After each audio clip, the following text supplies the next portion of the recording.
You are exhausted because you let everything matter to you. We must understand that in our existence, there will always be situations over which we have control, and situations over which we can do absolutely nothing. Believe me, most of the time you are exhausted because you let everything matter to you. You are chained to the opinions of people you don't even like, and you wear yourself out trying to meet goals you didn't even choose. Your fatigue is generally not physical. Rather, it is the weight of an importance that does not belong to you. Albert Camus understood it better than anyone when he wrote, "Maman died today, or maybe yesterday, I can't be sure." This phrase is not a display of malice, nor is it a lack of love. It is the birth of the free man. It is the beginning of what we know as absolute apathy. With these words, Camus handed us the key to our own prison, the ability to look at the world and say, "I don't care," without feeling guilt. While you struggle to fit in, the man who has embraced indifference has already won the war.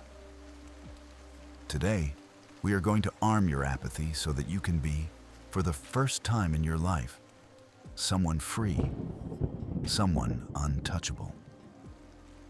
Common belief against philosophical truth. Society has sold you a harmful lie. They have taught you to worry about this or that, all in order to turn you, according to them, into a good and successful person. They have convinced you that constant empathy and concern for every news story, every criticism, and every trend are signs of strong character. But the truth is the opposite. That manufactured importance is the leash with which the world walks you just as you walk your pet. If everything matters to you, you are not the master of your life. You are a hostage of circumstances. A man who is affected by everything is a man who is easy to manipulate. Your anxiety, and pay attention to this because it is extremely important. Your anxiety is not a failure in your system. It is the result of a system that wants you worried. Because a worried man is a man who consumes and obeys. Here, we understand that your attention is your most sacred resource. Think about this. Have you woken up in the middle of the night thinking over and over about something that might not be worth it? I know very well that you have. That is the general norm for people. Every time you let an insignificant criticism steal your sleep, you are surrendering a part of your sovereignty. That is, that person or that unimportant topic has taken possession of you. We live in an age of hyper-importance, where we are required to have an opinion on every conflict and a feeling for every event. But here's the secret of the elite. True freedom is born from benign indifference. But I want you to understand this well. It's not about being an insensitive being. That's not what I'm telling you. But about being a selective being. It is about understanding that the universe is infinite, ancient, and totally indifferent to your fears. And that indifference of the cosmos is not a condemnation. It is a blessing. If the universe doesn't care about you, you have absolute permission not to care about the universe. The change, the revelation of Camus and Meursault. The philosopher and writer Albert Camus introduced us in his work, The Stranger, to a man named Meursault. For most, Meursault is a monster because he doesn't cry at his mother's funeral and doesn't feign a regret he doesn't feel before justice. But for the seeker of truth, Meursault is, possibly, one of the most honest men to have walked the earth.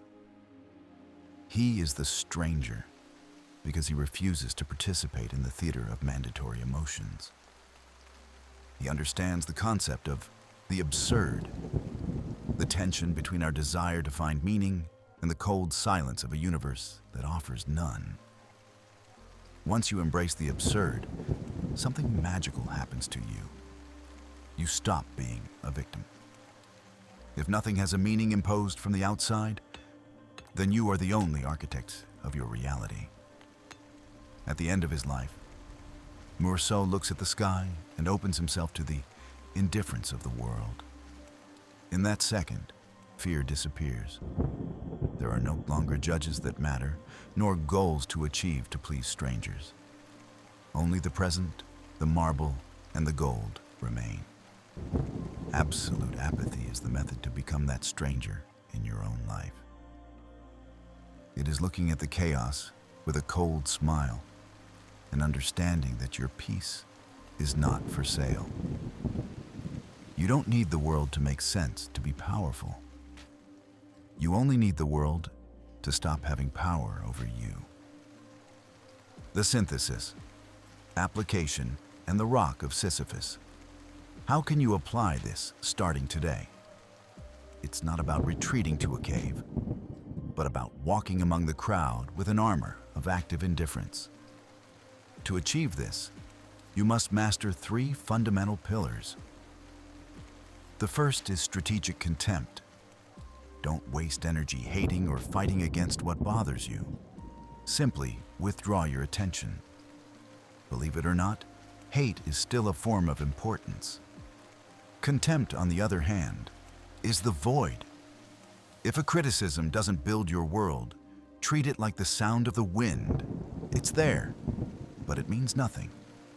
The second pillar is cold honesty.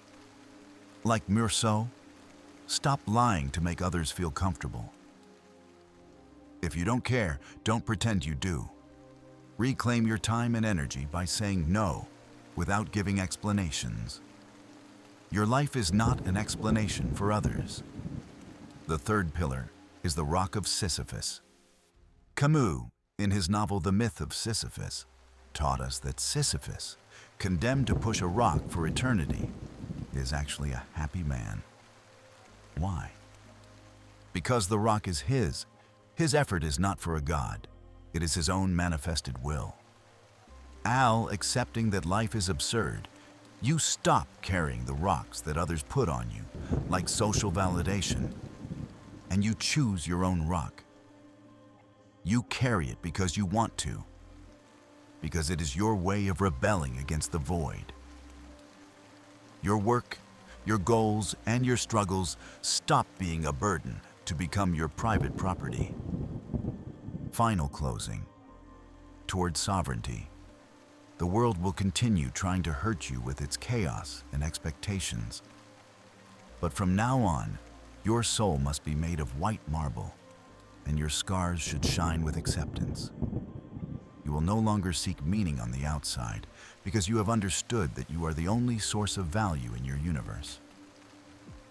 The healing you were looking for was not in finding a purpose, but in accepting that you don't need it to be untouchable.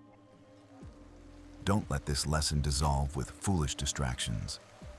Take a pause, analyze all this information, learn as much as you can, and remember that indifference is only the first step toward total sovereignty. The algorithm brought you here for a reason, but the reason doesn't matter. The only thing that should matter is you and what you will do from now on. Don't stop here. Knowledge without action is just noise. The next level of your transformation is waiting for you at the threshold of your next step. Stop thinking about what the world expects of you and start acting like the sovereign of your own absurd. The cure is here, and the path continues. Don't forget to subscribe to discover that path together. Excellence is not an act, it is a habit.